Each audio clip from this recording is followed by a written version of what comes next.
അമ്മമാർക്കും കുട്ടികൾക്കുമായി ബത്തേരിയിൽ നിർമ്മാണം പൂർത്തീകരിച്ച ജില്ലാ മാതൃ ശിശു സംരക്ഷണ കേന്ദ്രം 1 വർഷമായിട്ടും പ്രവർത്തനം ആരംഭിച്ചിട്ടില്ല. ആവശ്യമായ ജീവനക്കാരെ നിയമിക്കാത്തതാണ് പ്രവർത്തനത്തിന് തടസ്സമായി നിൽക്കുന്നത്. 25 കോടി രൂപ ചെലവഴിച്ചാണ് 7 നിലകളിലായി ആശുപത്രിയുടെ നിർമ്മാണം പൂർത്തീകരിച്ചത്.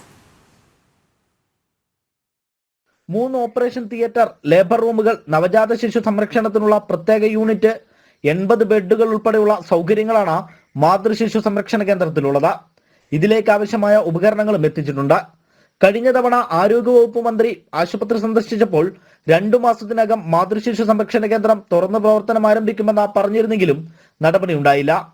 27 ഡോക്ടർമാർ, 96 മറ്റ് ജീവനക്കാരും ഉൾപ്പെടെ 123 സ്റ്റാഫ് മാതൃശിശു സംരക്ഷണ കേന്ദ്രത്തിൽ ആവശ്യമാണെന്ന് കാണിച്ച് ആശുപത്രി അധികൃതർ കഴിഞ്ഞ വർഷം ഒക്ടോബറിൽ സർക്കാരിലേക്ക് പ്രപ്പോസൽ നൽകി. എന്നാൽ 1 വർഷമാകാറായിട്ടും ഇക്കാര്യത്തിൽ തീരുമാനമായില്ല.